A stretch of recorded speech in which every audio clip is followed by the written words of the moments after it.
I'm sitting at the head of my own dining table, in the house I bought and paid for, surrounded by my entire family, when my 16-year-old grandson looks at me with contempt I've never seen on someone so young and says, "You've always been the failure.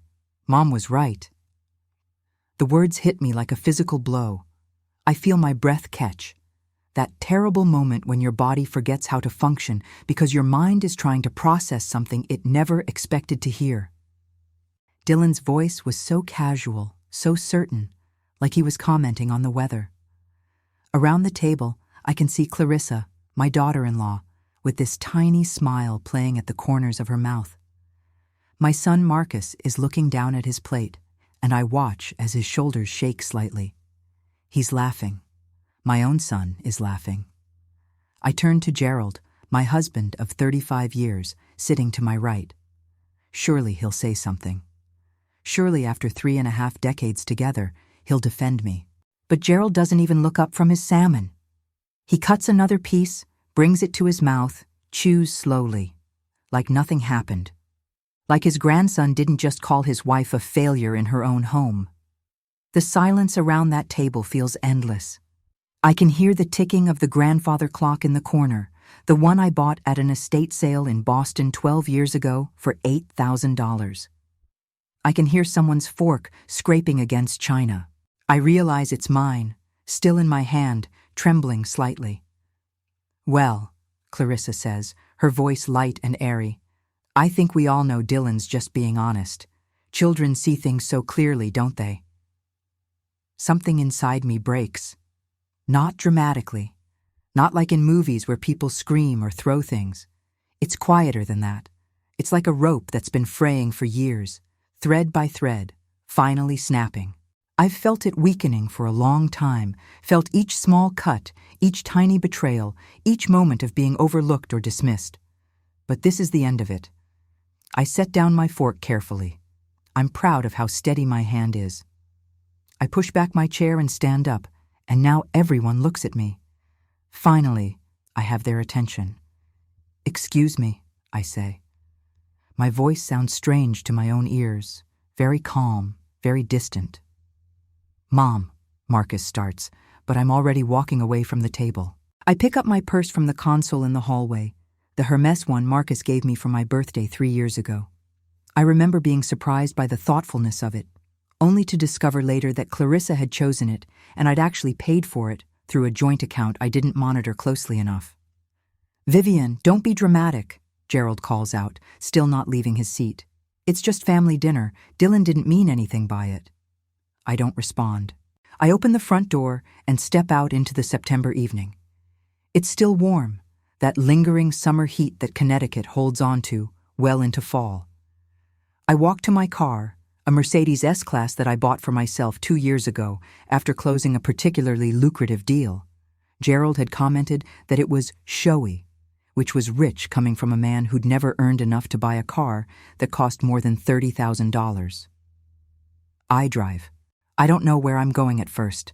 I just need to move, to put distance between myself and that dining room. My phone starts ringing after about 10 minutes. It's Gerald. I decline the call. It rings again. Marcus this time. Decline. Then Clarissa. Decline. I end up at my office in Manhattan. It's a 40-minute drive from Greenwich, and by the time I pull into the parking garage beneath my building, it's nearly 9 o'clock. The security guard, James, looks surprised to see me. "Mrs.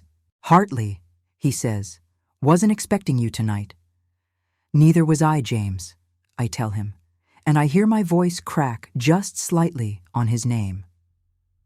My office is on the 32nd floor.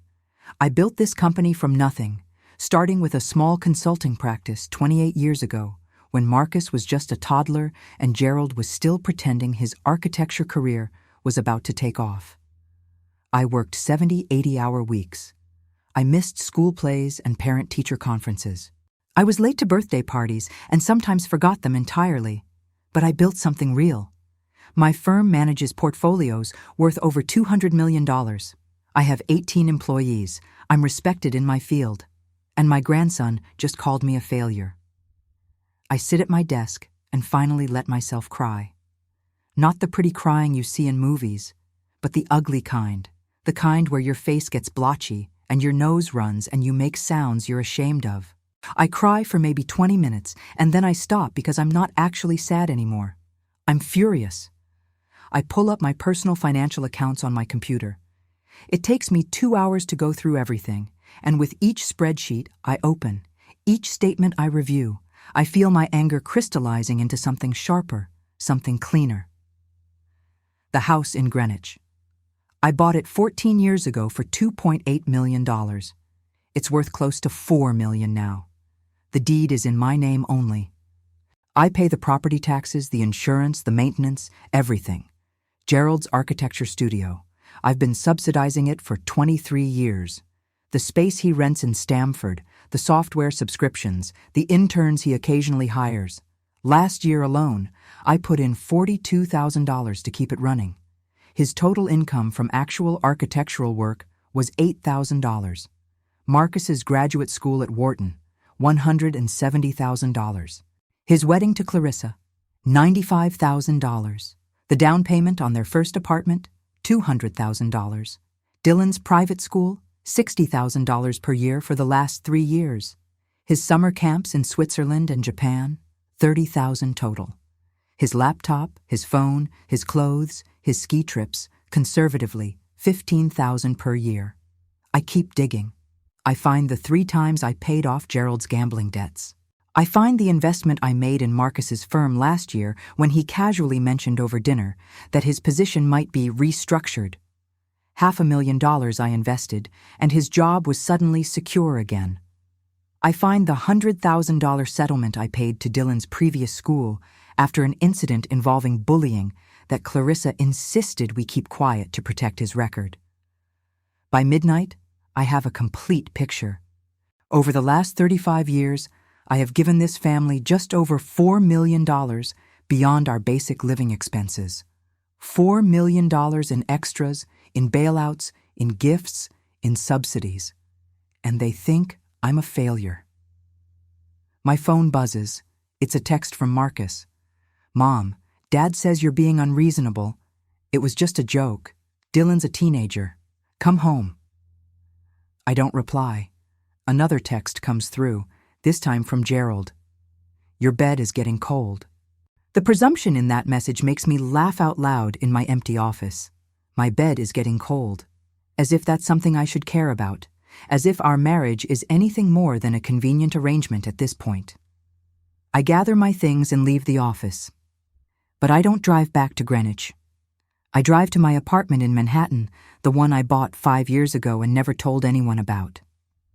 It's a small place, a 1-bedroom on the Upper East Side that I bought in cash for $800,000. I told myself I needed it for late nights at work, for client dinners that ran long. But really, I think I knew even then that I needed a place that was just mine, that no one could claim or contaminate. I sleep better that night than I have in years. The next morning, I wake up to 17 missed calls and 32 text messages.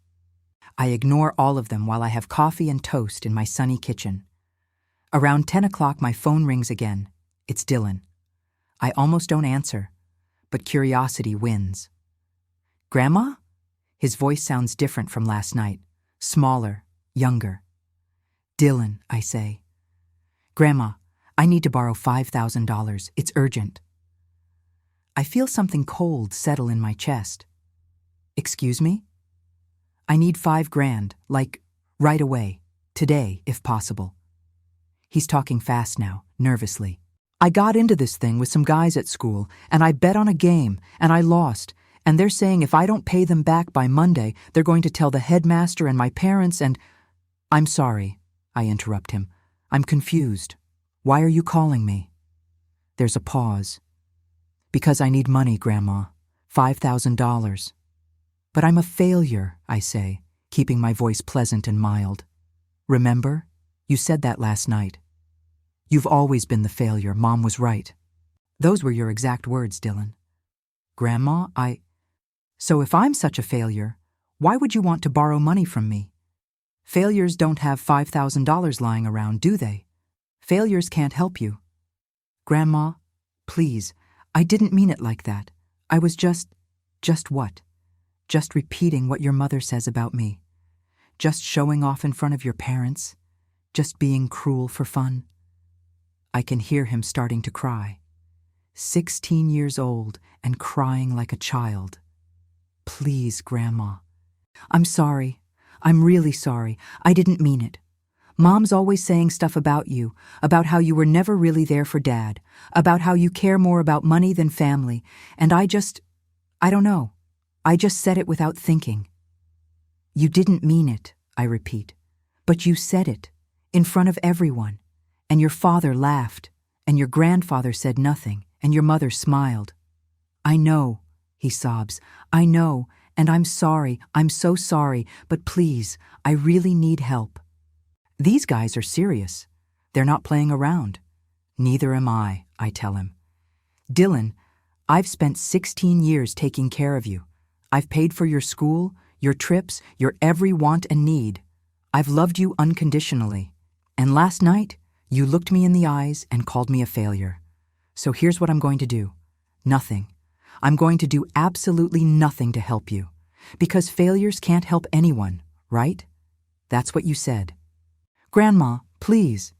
Tell your parents to help you, I say. Tell your mother, who's always right about everything. Tell your father, who thought it was so funny. Tell your grandfather, who couldn't even look at me. I'm sure between the three of them, they can figure something out. They don't have it, Dylan says desperately. Dad's already maxed out his cards, and Mom's parents won't give them anything else, and Grandpa says he doesn't have that kind of cash. Then I guess you'll have to face the consequences of your actions, I say. Just like I'm facing the consequences of mine. I spent 35 years putting my family first, working myself to the bone to give all of you every advantage, and last night I learned exactly what you all think of me. So now I'm putting myself first. Goodbye, Dylan. I hang up before he can say anything else. My hands are shaking, but not from fear or regret, from something else. Something that feels like power, like control, like finally standing up for myself. The phone rings again immediately. This time it's Marcus. What the hell is wrong with you? He shouts before I can even say hello. Dylan just called me crying, saying you won't help him. Do you have any idea what kind of trouble he's in? I have a very good idea, I say calmly. He told me. He gambled $5,000 he doesn't have and lost. Then help him. You have the money. Why would I do that, Marcus? Because you're his grandmother. Because that's what family does. I laugh. I actually laugh.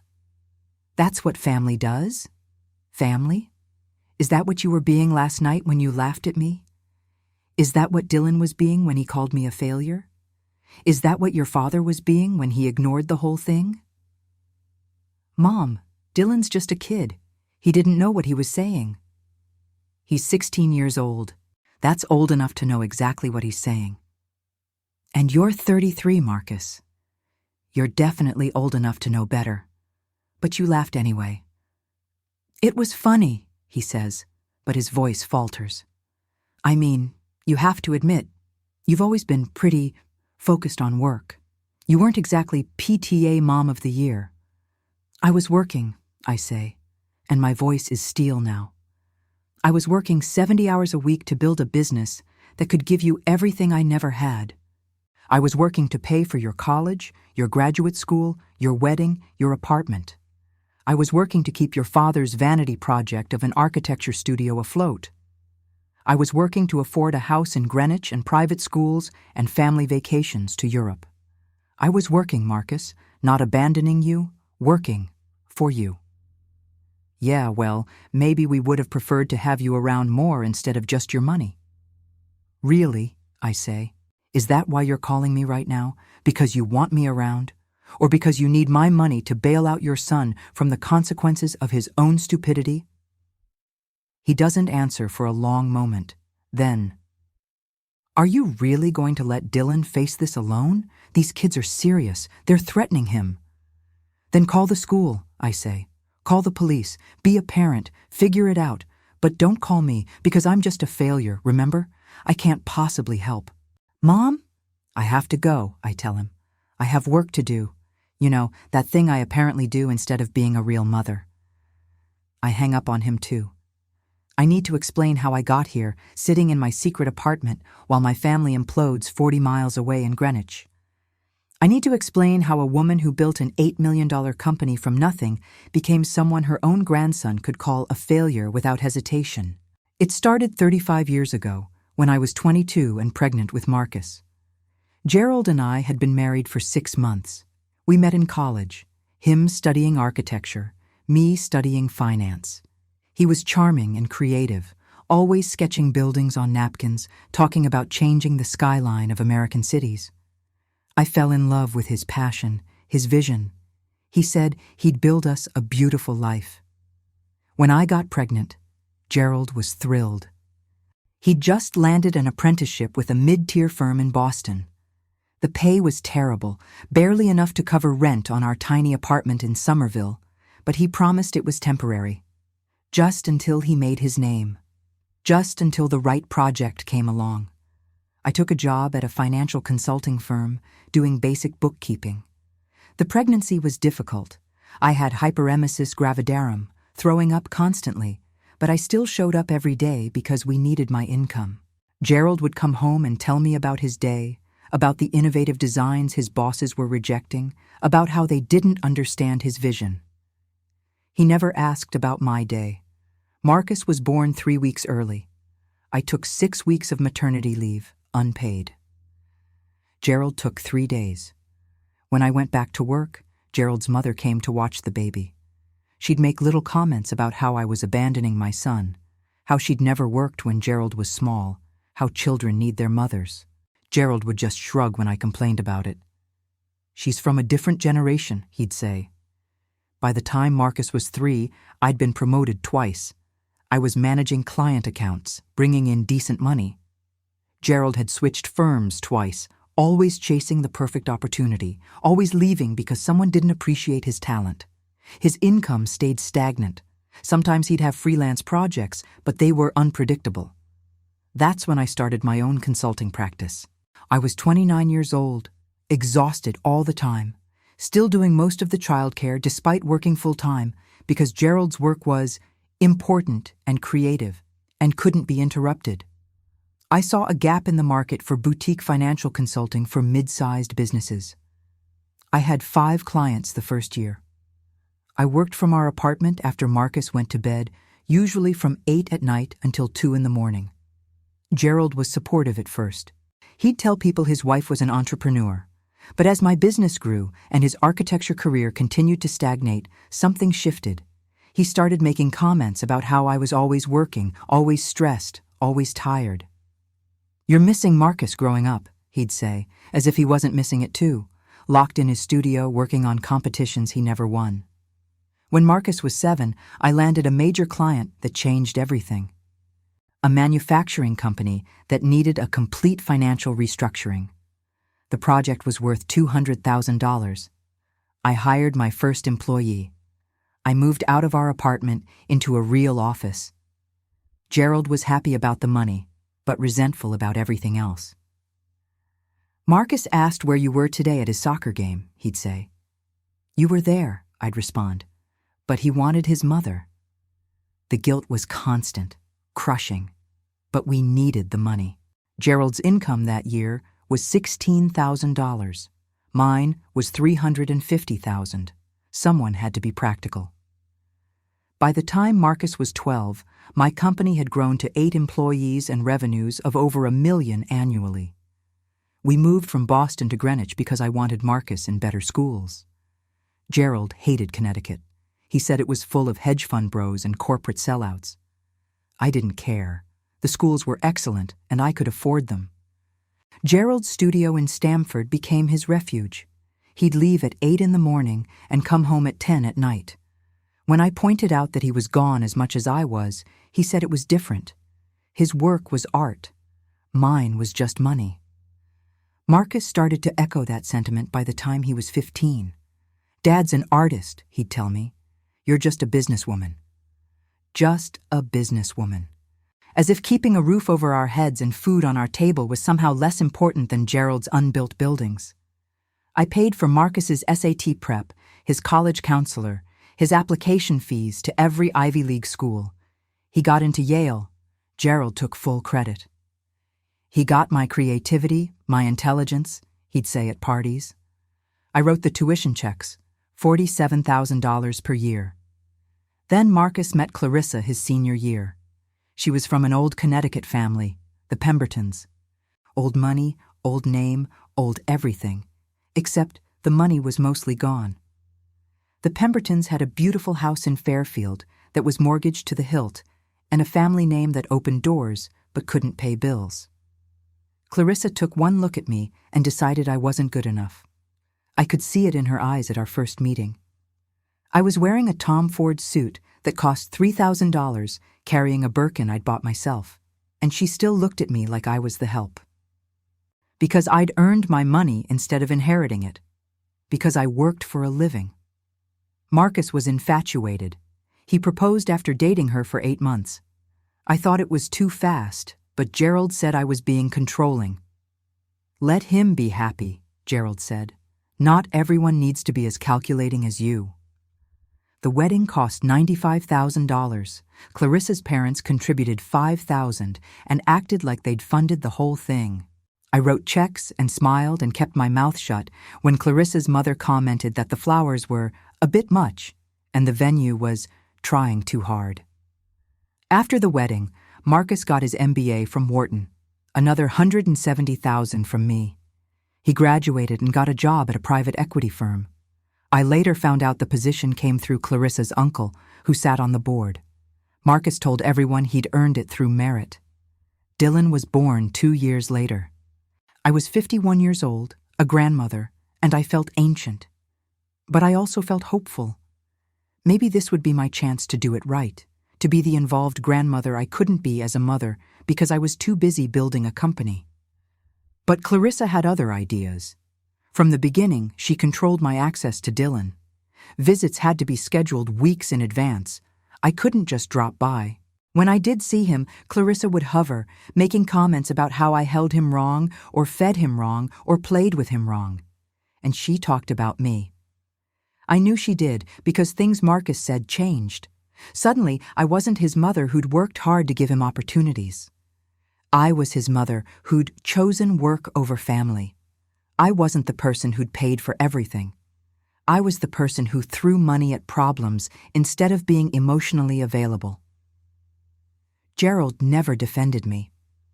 Not once in 35 years did he stand up and say, "Actually, Vivian worked her ass off so we could have this life."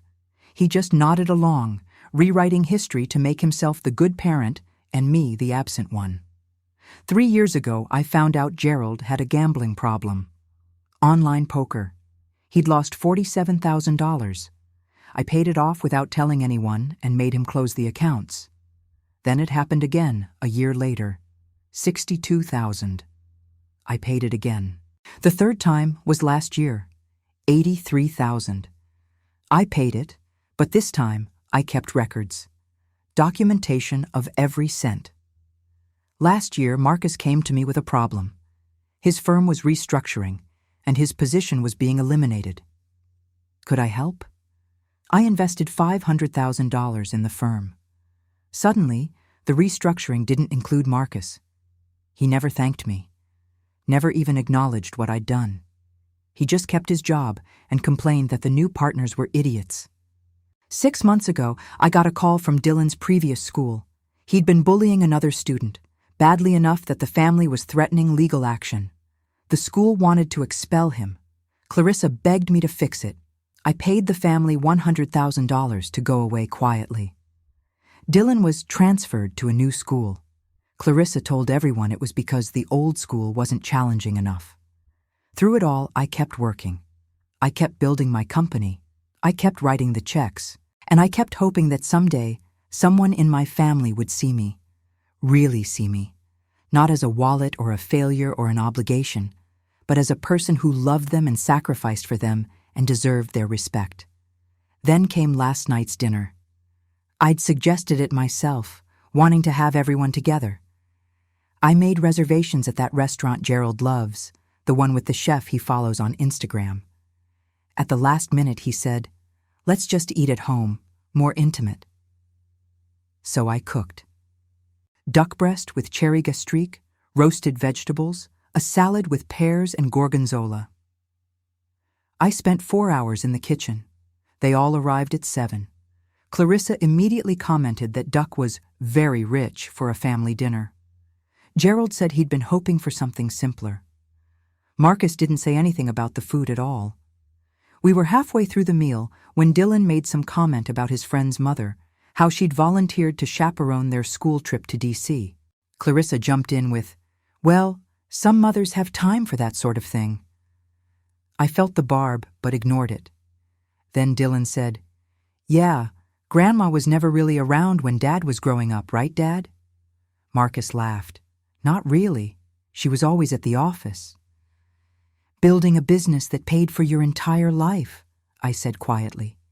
Clarissa's smile was sharp. "Well, money isn't everything, is it? Some of us believe presence matters more than presence." That's when Dylan rolled his eyes and delivered the line that broke me. "You've always been the failure. Mom was right. And here I am now, in my apartment, staring at spreadsheets that prove I've been anything but a failure. But somehow, that doesn't make it hurt less." The weekend passes in a strange kind of silence. I stay in my Manhattan apartment, ignoring the constant stream of calls and texts. On Saturday morning, Gerald shows up at our Greenwich house looking for me, according to the doorbell camera app on my phone. I watch him ring 3 times, then try his key, then stand there looking confused when he realizes I'm not home. He calls me 4 times in a row. I don't answer. Marcus sends increasingly agitated texts. "Mom, this is getting ridiculous. Dylan is in real trouble. You need to help him." I respond with just 5 words. "I'm a failure, remember?"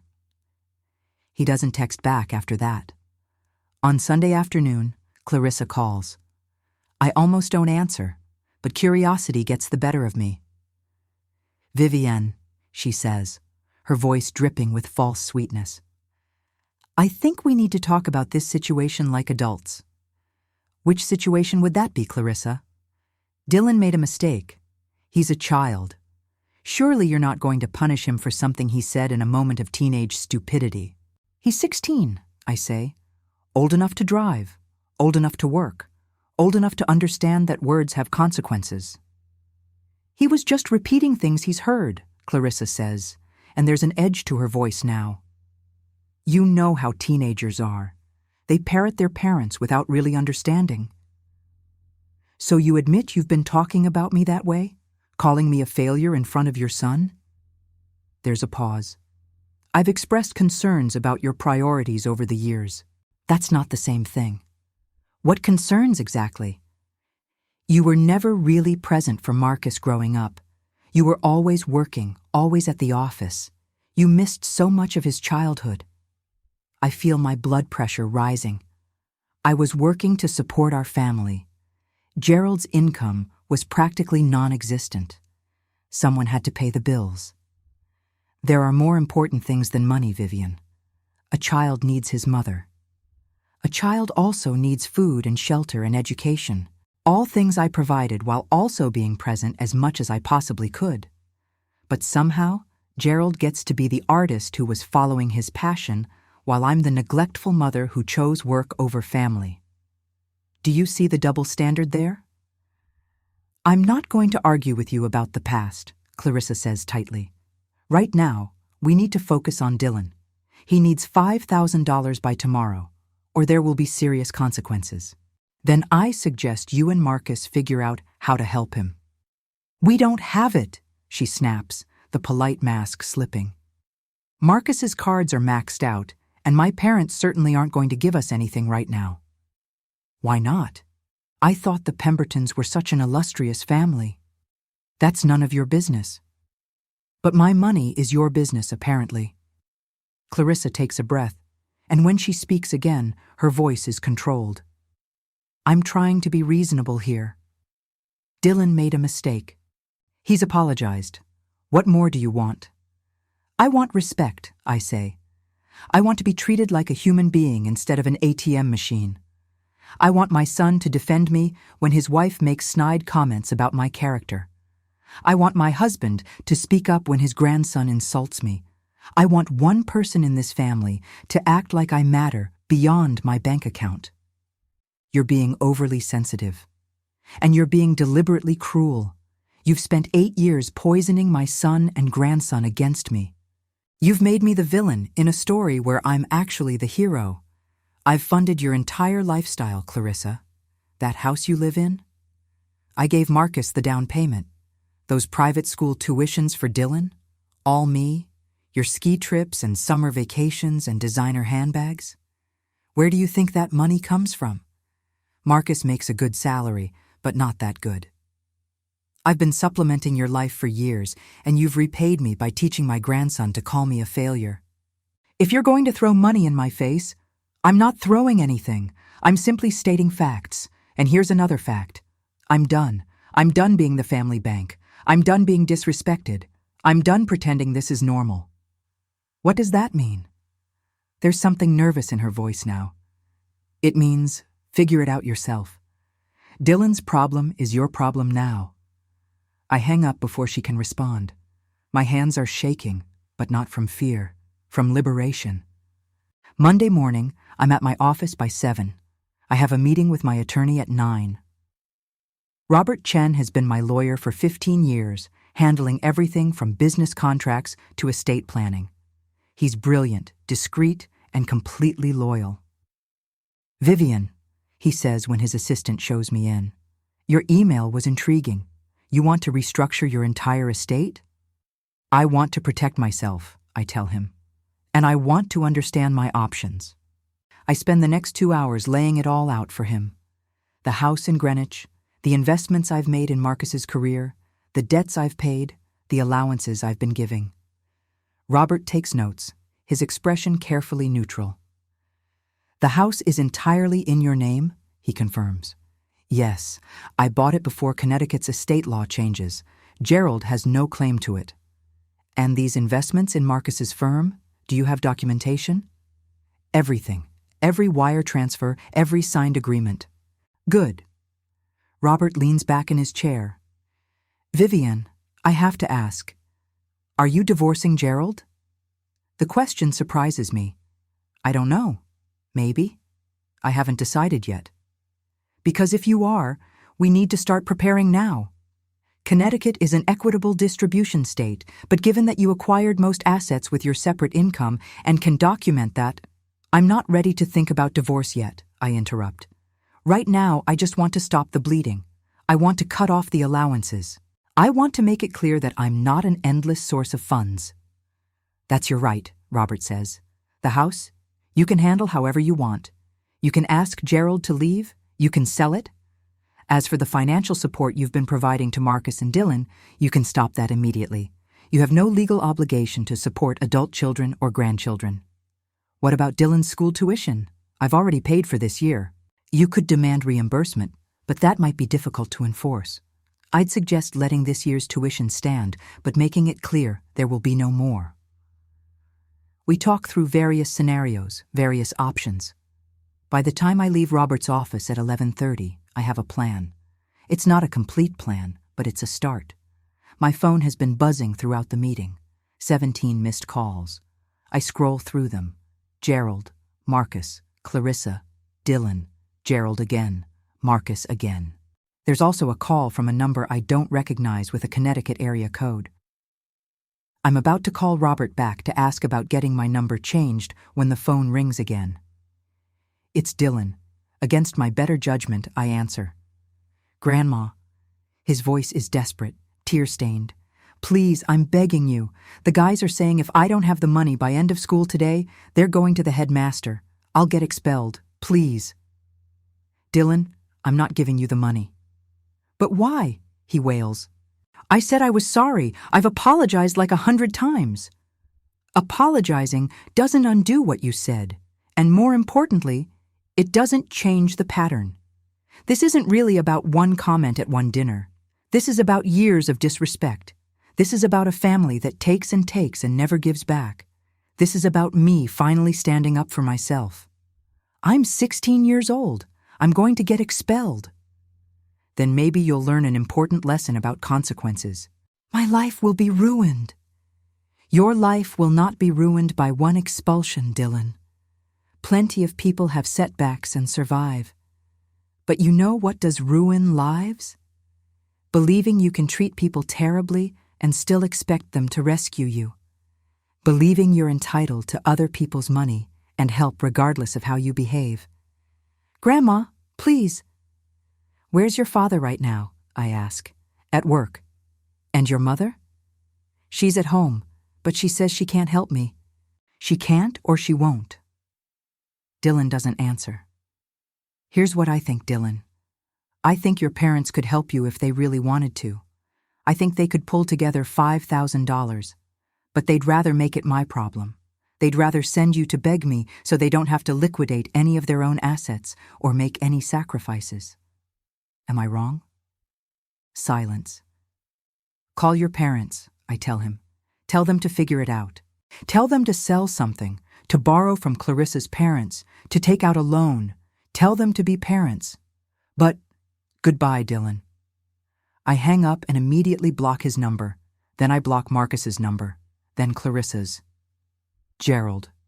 I leave unblocked for now, but I silence his notifications. That afternoon I get an email from Marcus.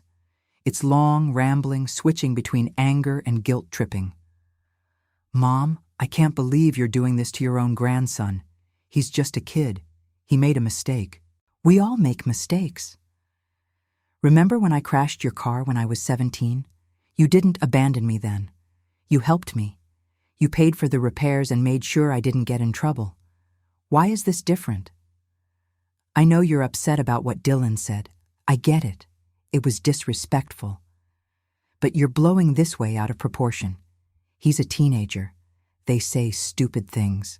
They don't mean half of what comes out of their mouths. And honestly, Mom, you have to take some responsibility here. You were absent a lot when I was growing up.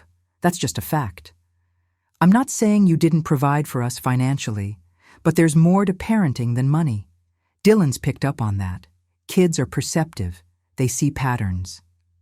If you don't help him by end of today, he's going to get expelled. Is that really what you want? Your grandson expelled and humiliated because you're throwing a tantrum over a comment he didn't even mean? Dad is beside himself. He doesn't understand what's gotten into you. Neither do I. This isn't like you. You've always been there when we needed you. Don't change now. Please, Mom, help Dylan. We can talk about everything else later, but right now, he needs you. I read the email twice. Then I reply with just 3 sentences. Marcus, I was there every time you needed me. But you were never there when I needed you. I'm done being the only one who shows up.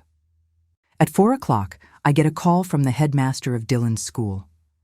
I don't recognize the voice immediately, but he introduces himself as Dr. Philip Warren. Mrs. Hartley, I'm calling about a situation involving your grandson, Dylan. I'm aware of the situation. Then you know he owes money to several students and has been unable to pay. The families involved are extremely upset. We're prepared to move forward with disciplinary action unless the debt is settled today. That's between you and Dylan's parents, I say. I'm not his legal guardian. But surely you want to help your grandson avoid expulsion. Dr. Warren, my grandson called me a failure to my face 3 days ago. My son laughed. My daughter-in-law smiled. My husband said nothing. And now, they all expect me to bail Dylan out of a problem he created himself. I'm declining to do so.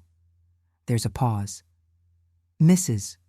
Hartley, I understand there may be family tensions, but Dylan's academic future is at stake. Then perhaps his parents should have taught him not to gamble money he doesn't have. Perhaps they should have taught him to treat his grandmother with respect. Perhaps they should have prepared him for the consequences of his actions. But they didn't do any of those things, so now he gets to learn the hard way. I'm disappointed to hear that, Dr. Warren says stiffly. I'm disappointed too, Dr. Warren. I'm disappointed that I've been paying $60,000 a year for my grandson to attend your school, and apparently no one there taught him basic decency or personal responsibility. So perhaps expulsion is actually the right outcome. Perhaps he needs a fresh start somewhere that will actually educate him about character, not just about test scores. I hang up on the headmaster. An hour later, Gerald finally shows up at my office. My assistant Jennifer calls up to warn me. "Your husband is here. He's quite insistent about seeing you." "Send him up," I say. Gerald looks terrible when he walks in. His hair is messy, his shirt is wrinkled, and there are dark circles under his eyes. "Vivian, what the hell is going on?" "Hello, Gerald. Please, sit down." "I don't want to sit down. I want to know why you've abandoned your family over a stupid comment from a teenager." "I haven't abandoned anyone. I've simply stopped enabling them." "Enabling?" He laughs, but it's not a happy sound. "You call helping your grandson enabling?" "I call paying off his gambling debts enabling, yes, just like I call paying off yours enabling." Gerald freezes. "What?" "Don't play dumb. I've paid off 3 separate gambling debts for you over the last 10 years. $47,000, $62,000, and $83,000. Online poker. Did you think I didn't know?" His face goes pale. "That was private." "Nothing is private when I'm the one paying for it. I have records of everything, Gerald. Every debt, every bailout, every time I've saved this family from its own stupidity." "You went through my finances?" "They're our finances. Or more accurately, they're my finances that you've been using, and I'm done." "Done with what?" "Done with all of it. Done being disrespected. Done being taken for granted. Done being the family ATM." Gerald sits down heavily in the chair across from my desk. "So what? You're just going to let Dylan get expelled?" "I'm going to let Marcus and Clarissa handle their own son, like parents are supposed to." "They don't have $5,000. Then they'll figure something out, or they won't. Either way, it's not my problem." "He's your grandson. And you're my husband," I snap, losing my composure for the first time. "You're my husband of 35 years, and you sat there and said nothing while he called me a failure." "Nothing, Gerald. You couldn't even look at me." He has the grace to look ashamed. "It was just family dinner. I didn't think—" "You didn't think it mattered. You didn't think my feelings mattered. You didn't think I deserved to be defended. And that tells me everything I need to know about this marriage." "Vivian, come on. You're overreacting." "Am I?" "Tell me, Gerald. When was the last time you defended me? When was the last time you stood up for me when Marcus or Clarissa said something cruel? When was the last time you acknowledged that everything we have, everything this family has, came from my work?" He doesn't answer. "That's what I thought," I say quietly. "Now please leave. I have work to do." "Where are you staying?" he asks. "You haven't been home in 3 days." "That's none of your business. I'm your husband. Of course it's my business." "You haven't acted like my husband in years, Gerald. You've acted like my dependent. There's a difference." He stands up, angry now. "Fine, be that way. But when Dylan's life is ruined, that's on you." "No," I say firmly. "It's on him, and on his parents, and on every adult in his life who taught him that actions don't have consequences as long as Grandma's checkbook is open. Now please leave." He storms out. I hear him yelling at Jennifer on his way to the elevator, something about me being unreasonable and how she should talk sense into me. Jennifer, bless her, says nothing. At 6 o'clock, school is over. Dylan's deadline has passed. My phone has been mercifully quiet since I blocked most of my family's numbers. I pack up my briefcase and head home to my Manhattan apartment. As I'm walking to the parking garage, my phone rings. It's a Connecticut number I don't recognize. I answer cautiously. "Vivian!" It's Clarissa, calling from someone else's phone. "How did you get this number?" "I borrowed someone's phone. You blocked me." "Yes, I did. Goodbye, Clarissa." "Wait, please. Dylan's been expelled. They called his father at 4:30. It's done." I don't say anything. "Are you happy now?" Her voice is shaking with rage. My son has been expelled because you couldn't get over your hurt feelings. My hurt feelings? I repeat. Is that what you think this is about? What else would it be about? You're punishing a child because he said something mean at dinner. I'm teaching everyone in this family a long overdue lesson. Actions have consequences. Disrespect has consequences. Taking someone for granted has consequences. He's 16 years old. Old enough to know better. Old enough to understand what he was saying when he called me a failure in front of everyone. He was repeating something he heard. Yes, from you. Which brings us back to the real problem, doesn't it? You've spent years teaching Dylan to disrespect me. You've spent years poisoning Marcus against me. You've taken my money while simultaneously convincing everyone that I'm some cold, absent failure who chose work over family. And I'm done with it. Fine, Clarissa hisses. You're done. Great. But Dylan's expulsion is permanent on his record now. Do you understand that? When he applies to colleges, when he applies to jobs, it will follow him forever.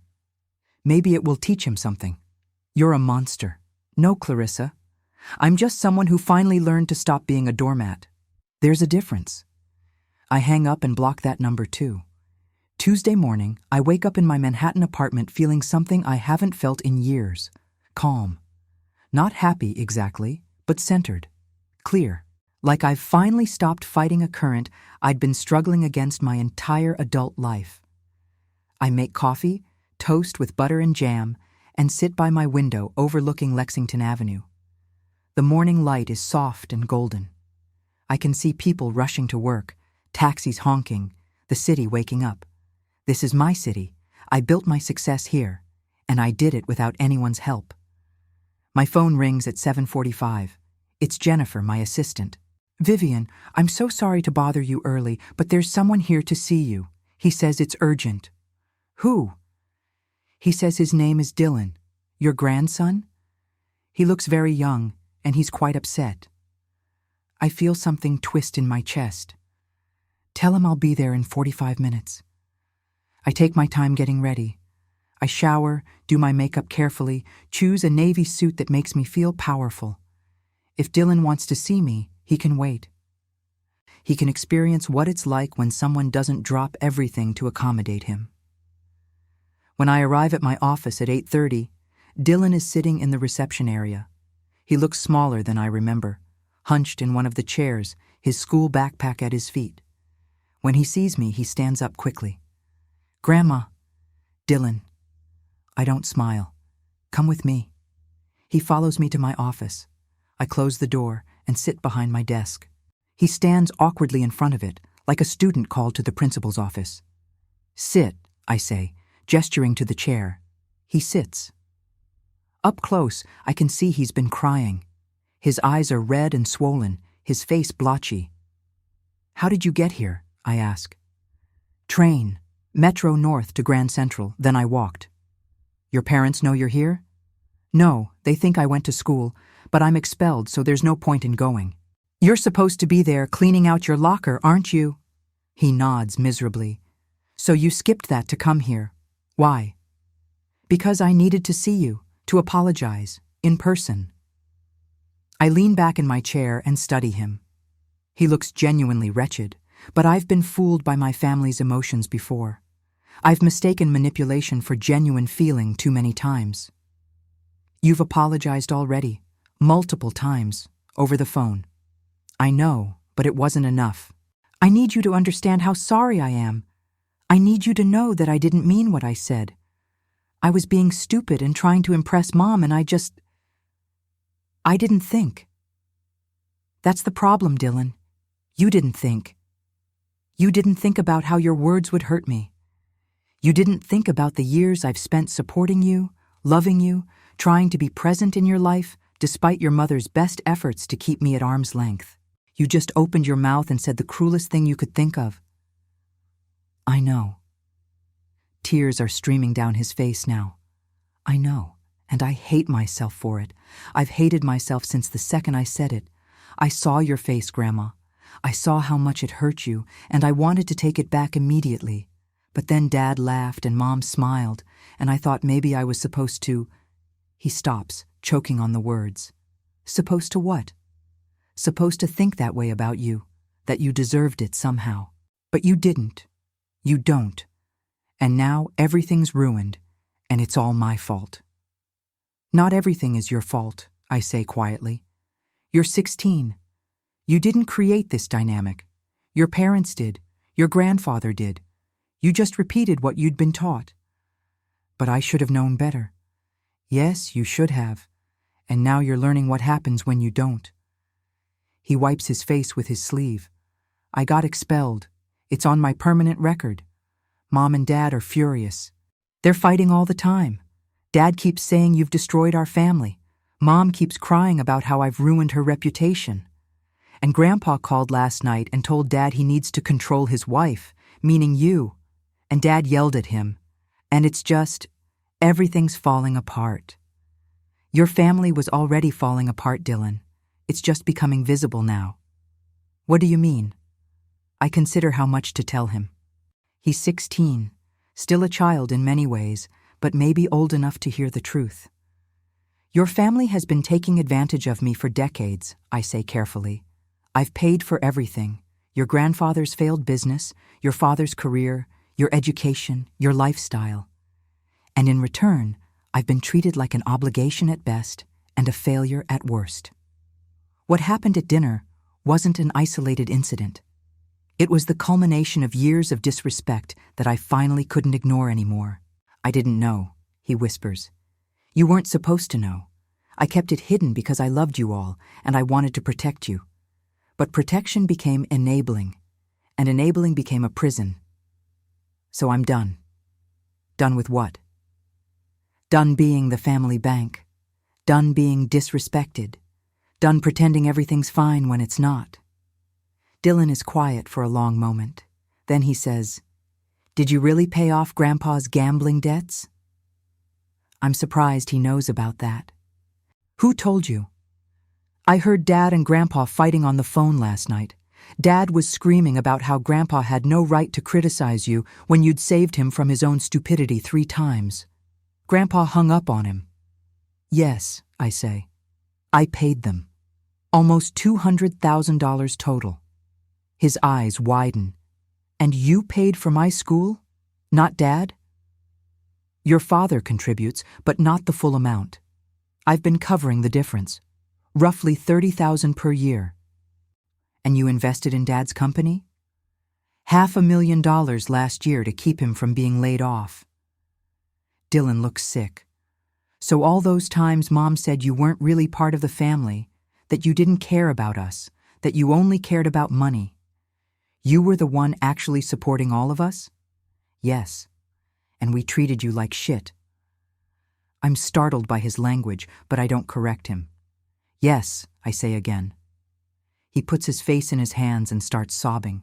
Not the manipulative crying of someone trying to get what they want, but the deep, wrenching sobs of someone whose world has just shattered.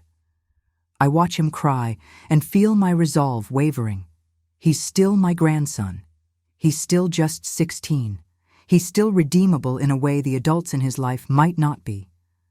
After a few minutes, his crying slows. He looks up at me with red, swollen eyes. What can I do? He asks. How can I fix this? You can't fix it, I tell him. Not alone. Your parents need to fix their relationship with me. Your grandfather needs to fix his. You just need to learn from this and be better. But there has to be something, some way I can prove I'm sorry.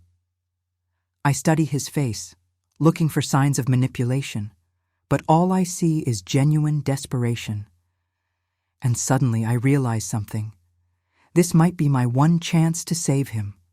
Not the rest of them. They're too far gone, too set in their ways. But Dylan? He's young enough to change. Young enough to become something different than what his parents are making him. There might be, I say slowly, but it would require you to do something very difficult. Anything, he says immediately. I'll do anything. Don't make promises you can't keep, Dylan. You don't even know what I'm going to ask yet. I don't care. Whatever it is, I'll do it. I lean forward, folding my hands on my desk. I want you to leave your parents' house. I want you to go to a boarding school, far away from their influence. Somewhere you can get therapy, proper education, and distance from the toxicity you've been living in. I'll pay for it, but only if you commit to actually changing, to actually doing the work. He stares at me. You want me to leave home? I want you to save yourself before it's too late, before you turn into another Marcus, another Gerald. Before you become a man who takes and never gives back, who treats women like obligations instead of people. You have a choice right now, Dylan. You can stay in that house and become what they're teaching you to be, or you can leave and become something better. They'll never agree to it. They don't have a choice. You're expelled. You need a new school. And I'm the only one who can afford the kind of place I'm talking about. Dylan is quiet for a long time, processing. Finally, he says, If I do this, will you forgive me? Eventually, I say. But forgiveness isn't instant, Dylan. It's earned. You'll have to show me over time that you've actually changed, that you've learned, that you've become someone worthy of my trust again. Okay, he says, his voice small but determined. Okay, I'll do it. Whatever school you want, whatever terms you want, I'll do it. I feel something crack in my chest, some small opening of hope. Maybe I can't save this whole broken family. But maybe, just maybe, I can save one piece of it. Good, I say. Then let's start making calls. I schedule the family meeting for Friday evening at 6 o'clock. Not at the Greenwich House. I'm done having important conversations in spaces I paid for but don't control. Instead, I reserve a private conference room at my attorney's office in Manhattan. Neutral ground, professional. A place where Robert Chen can sit in the corner and take notes. A silent reminder that this isn't just family drama anymore. This is business. I send a formal email to Gerald, Marcus, and Clarissa on Wednesday morning. The subject line reads, Family Meeting, Mandatory Attendance. The body is brief. Friday, November 3rd, 6 p.m. Chen and Associates, 450 Lexington Avenue, 18th floor. Attendance is non-negotiable. Dylan will also be present. Come prepared to listen. Marcus calls within 10 minutes of receiving it. I don't answer. He leaves a voicemail. Mom, what is this? Why are we meeting at your lawyer's office? This is insane. Just come home and we'll talk like normal people. Normal people. As if anything about this family has been normal. Gerald sends a text. This is theatrical even for you. Clarissa doesn't respond at all, which somehow feels the most ominous. Dylan has been staying with me at the Manhattan apartment since Tuesday. I told his parents he was with me and safe, but nothing more. Marcus demanded I send him home immediately. I refused. Clarissa threatened to call the police for kidnapping. I reminded her that Dylan came to me voluntarily and is 16 years old enough to choose where he stays. She backed down. The 2 days with Dylan have been revealing. Away from his parents, he's a different kid. Quieter, more thoughtful. We've had long conversations over breakfast and dinner. He's told me things I never knew. How Clarissa monitors his phone constantly, how she compares him to the Pemberton family children and finds him lacking, how Marcus works 16-hour days and barely speaks to him. How he's been trying to be perfect, trying to earn their approval, and it never seems to be enough.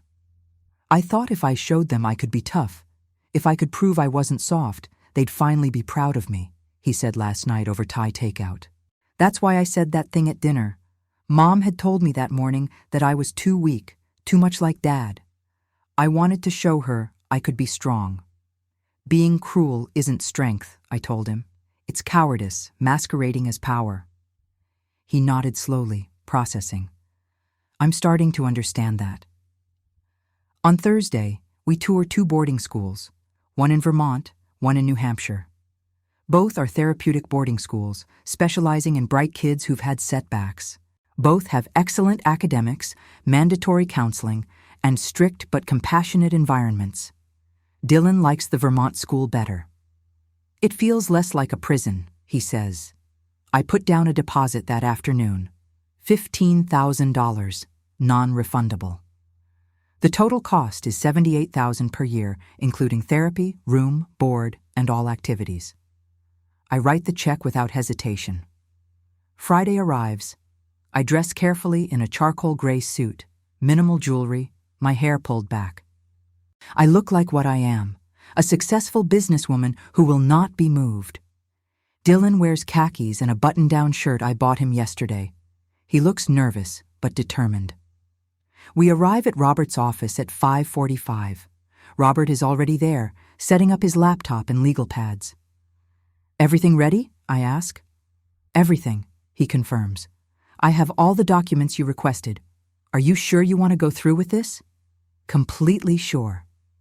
Dylan sits in the corner, quiet. I've told him he doesn't have to speak unless he wants to. His presence is enough, a visual reminder of what this meeting is really about. At 5:58, the receptionist calls. "Mrs. Hartley, your family has arrived." "Send them in." Gerald enters first, looking uncomfortable in a suit he clearly hasn't worn in months. It's slightly too tight around the middle. Marcus follows, wearing his work clothes, looking angry and defensive. Clarissa comes last, dressed impeccably as always, her face a mask of cold composure. She sees Dylan and her expression flickers, surprise, anger, something else I can't quite read. "Dylan, come here right now," she says immediately. Dylan stays where he is, I say calmly. "Please, everyone sit down." "I'm not sitting down until my son—" "Clarissa." My voice is steel. "Sit down." Something in my tone makes her comply. They all take seats across the conference table from me. Robert sits at the head, legal and official. "What is this?" Marcus demands. "Why are we in a lawyer's office? Why have you been keeping Dylan from us?" "I haven't been keeping him from anyone. He came to me. He's been staying with me voluntarily. And we're here because we need to have a conversation that's long overdue, and I need it documented." "Documented?" Gerald looks alarmed. "Are you divorcing me?" "I haven't decided yet. That's not what this meeting is about. This meeting is about establishing new terms for my relationship with this family." "New terms?" Clarissa laughs, but it's brittle. "You're not a business contract, Vivian." "No, but apparently I'm a bank, and banks have terms and conditions." I open the folder in front of me. Robert has prepared everything beautifully. Spreadsheets, summaries, highlighted totals. "Over the past 35 years, I begin, I have provided this family with $4,200,000 beyond basic living expenses. This includes bailouts, investments, tuitions, down payments, settlements, and various other financial supports. Gerald, your gambling debts alone total $192,000. Marcus, I've invested $500,000 in your firm and provided you with $200,000 for your apartment down payment. Dylan's education and expenses have cost me approximately $300,000 over 16 years. I slide copies of the documentation across the table. They stare at the papers like they're written in a foreign language. This doesn't include the house, which I purchased and maintain entirely. It doesn't include the cars I've bought or the vacations I've funded. This is just the extraordinary expenses, the bailouts, the emergencies that somehow only I could solve. You're our mother, Marcus says. Our wife, our grandmother. This is what family does. Is it? I look at each of them in turn. Is this what family does? Because I don't recall family calling each other failures. I don't recall family laughing when someone they love is insulted.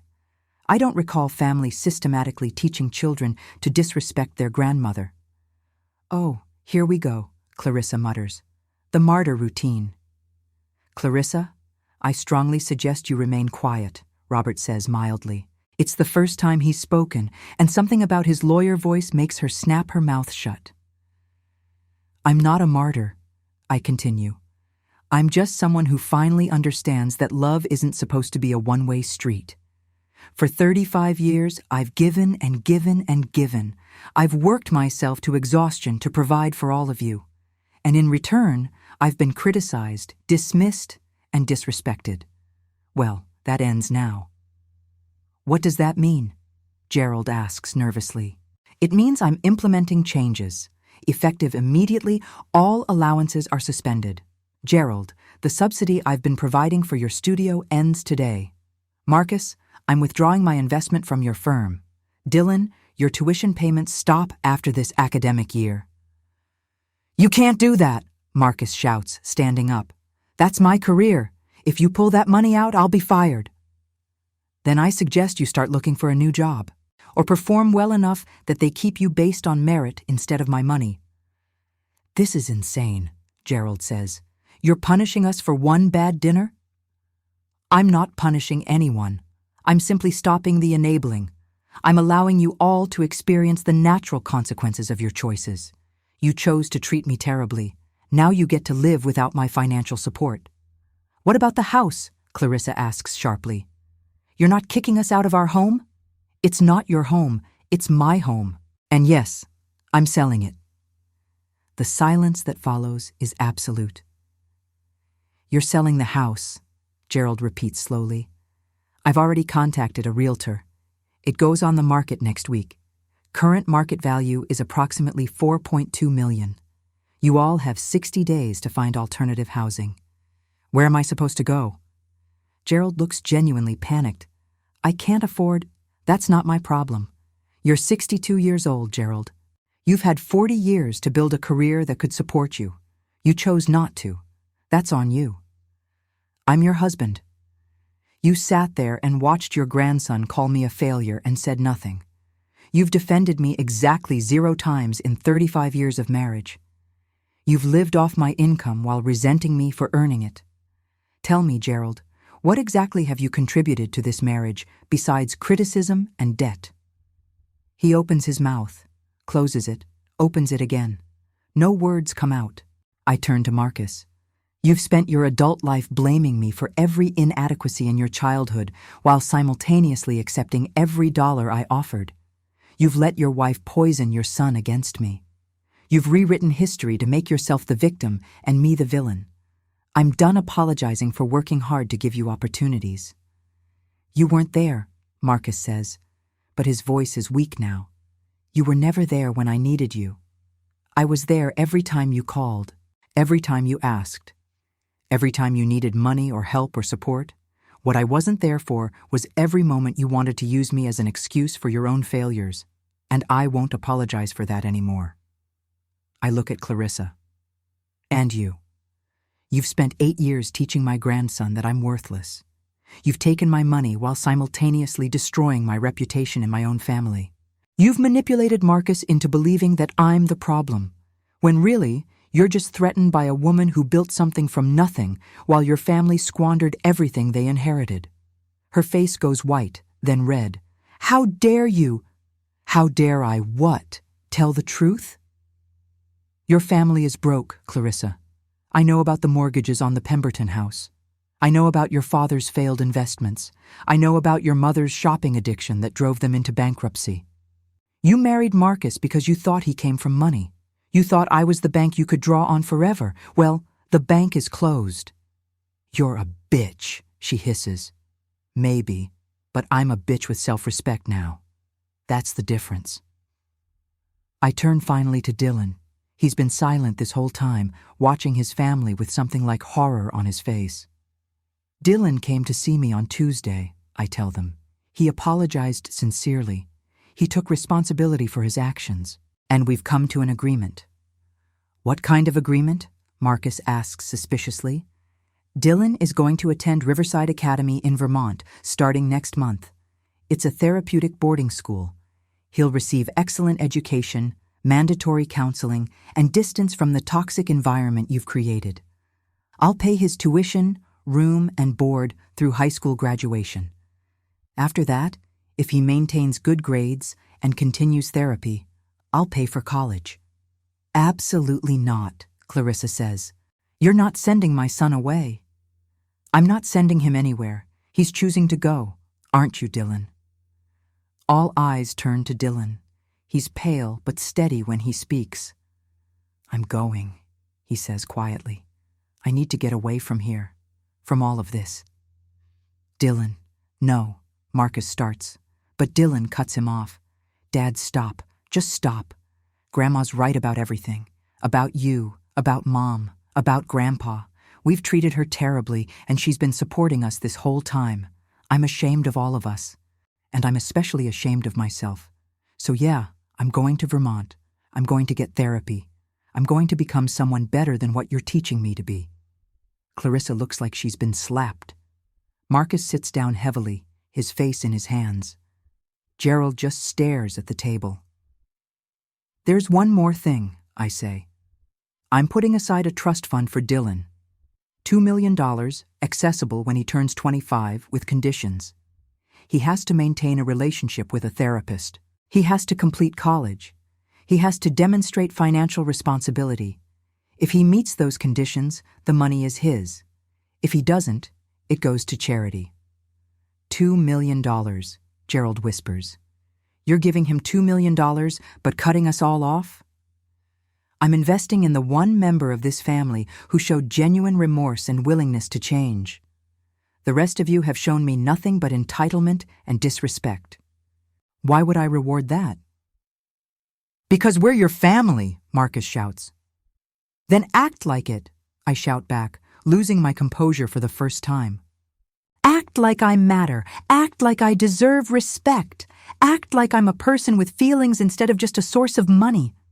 Do you have any idea how it felt to sit at that table and hear my grandson call me a failure while my own son laughed? Do you have any idea how many times over the years I've swallowed my hurt and kept writing checks because I thought that's what love meant? Well, I finally understand that what I was doing wasn't love. It was self-destruction. And I'm done. The silence is heavy and terrible. Clarissa is crying now, angry tears streaming down her face. Marcus looks defeated. Gerald looks lost. And Dylan looks at me with something I haven't seen in any of their eyes in years: respect.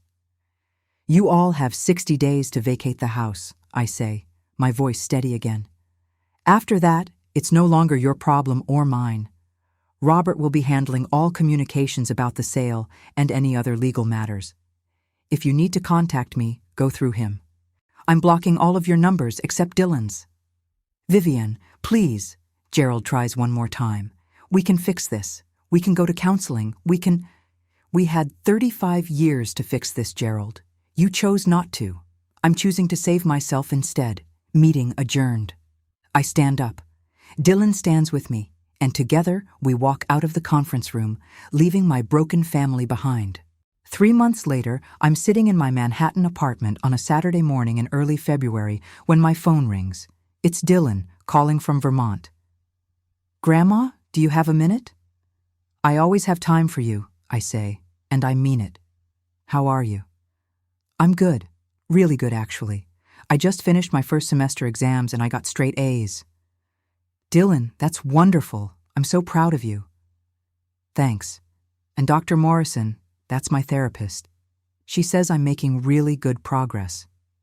We've been working through a lot of stuff about Mom and Dad and how I was taught to view women and success and all that. It's hard, but it's helping.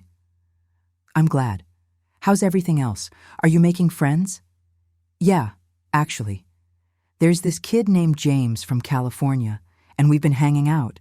He's here because his parents' divorce got really messy and he kind of fell apart. It's nice to be around people who understand what it's like when your family implodes. I wince slightly at that. Dylan, I'm sorry that... Don't, he interrupts gently. Don't apologize. You didn't make our family implode. We did that ourselves. You just finally stopped pretending everything was fine. Dr. Morrison says that was actually the healthiest thing you could have done for yourself and for me. Your therapist sounds very wise. She is. She wants to meet you, actually, during family weekend next month. If you'll come? Of course I'll come. I wouldn't miss it. We talk for another 20 minutes about his classes, his roommate, the skiing he's been doing on weekends. He sounds lighter than I've ever heard him, younger and older at the same time. When we hang up, I feel something unfurl in my chest. Hope, maybe, or validation that I made the right choice. The house in Greenwich sold in January for $4.3 million. Gerald moved into a small apartment in Stamford that he pays for by actually working. He took a position at a mid-sized architecture firm doing commercial work. It's not the artistic vision he always dreamed of, but it pays $65,000 a year, which is more than he's made in decades. He calls me once a week, always stilted and awkward, trying to rebuild something from the wreckage. I'm polite but distant. I haven't decided yet whether our marriage is salvageable. Marcus and Clarissa moved to a 2-bedroom apartment in Westport. It's nice enough, but nothing like the lifestyle they'd grown accustomed to. Marcus kept his job, barely. Without my investment, the firm did restructure, and he had to fight to prove his value. According to Dylan, the stress is destroying Marcus and Clarissa's marriage. She blames him for losing the house, for not being man enough to stand up to me, for not having his own money. He blames her for poisoning Dylan against me in the first place, for creating the situation that led to all of this. They're in couples therapy, but Dylan says it's not going well. I don't feel guilty about that. I feel relieved. My company is thriving. Without the constant drama and emotional drain of managing my family's dysfunction, I have more energy and focus than I've had in years. I took on 3 new major clients in January alone. My employees have commented that I seem different, happier, more present. I am. I've also started dating. Nothing serious yet, just coffee and dinner with a man named Thomas I met at a professional conference. He's a widower, a retired CFO, and he treats me with a respect I forgot was possible. He opens doors, asks about my day, listens when I talk. He doesn't need my money or my connections. He just seems to genuinely enjoy my company. It's revolutionary. On a Tuesday afternoon in late February, I get an unexpected visitor at my office. Jennifer buzzes up. "Vivienne, Clarissa Hartley is here. She doesn't have an appointment, but she says it's important." I consider turning her away, but curiosity wins. "Send her up." Clarissa looks different when she walks into my office. Thinner, older somehow.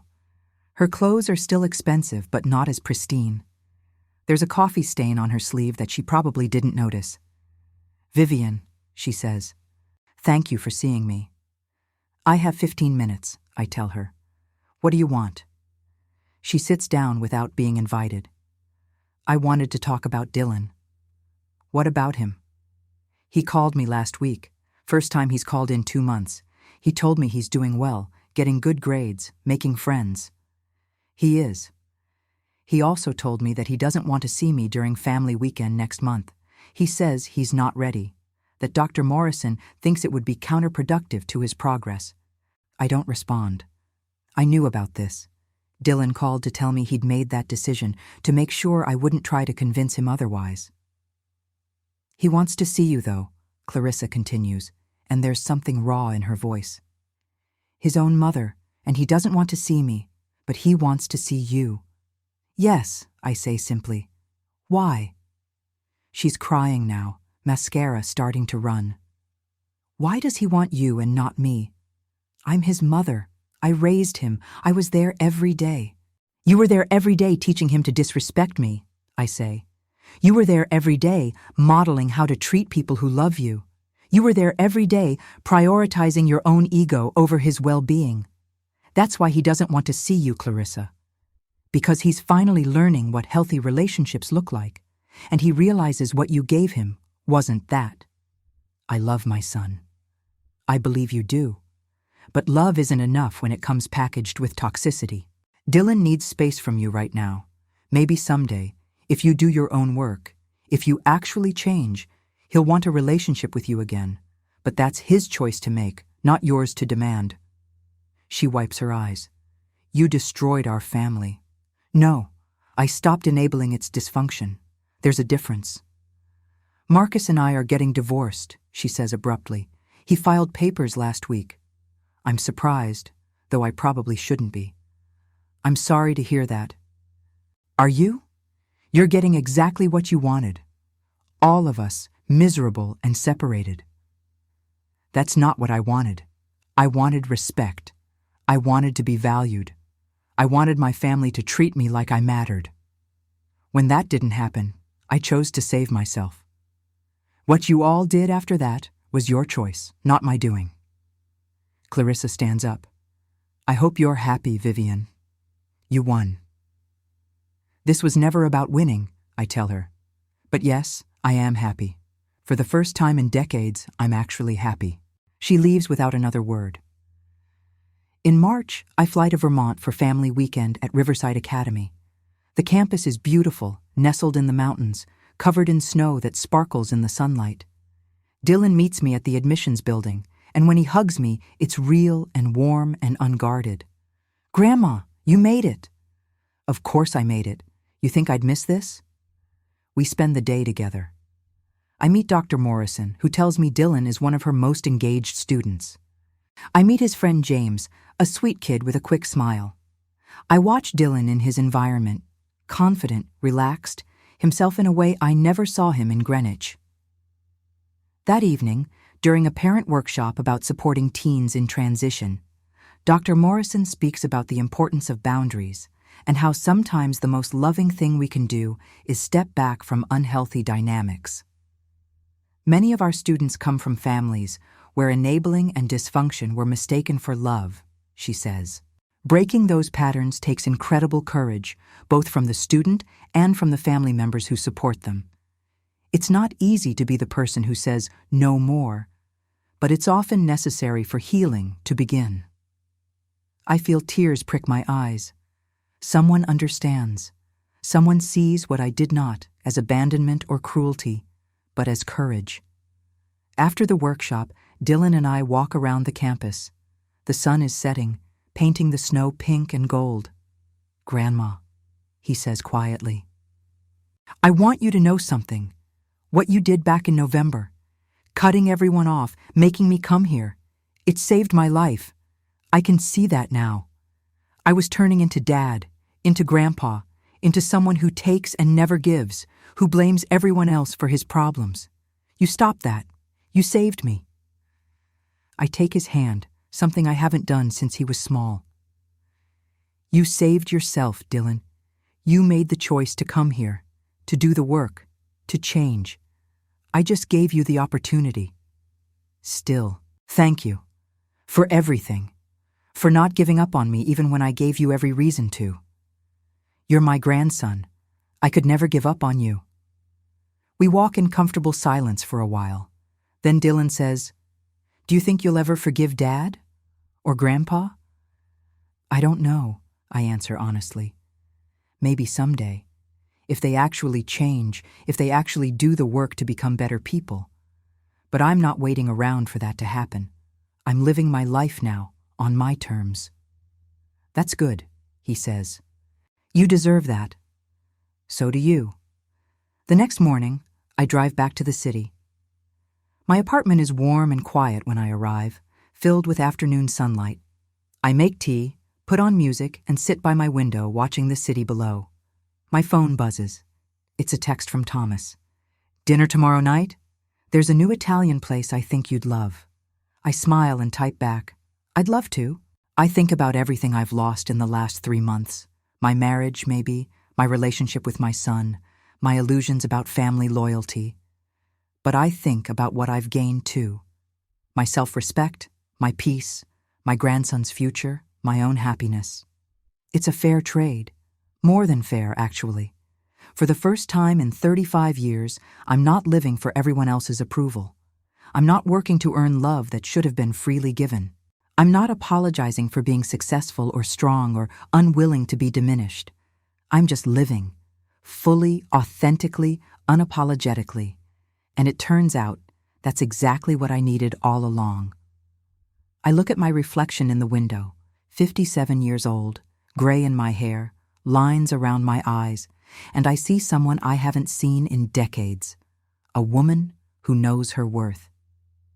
You've always been the failure. Mom was right, Dylan said that night. He was wrong. I was never the failure. I was just failing myself by trying to earn love from people who weren't capable of giving it. But that failure?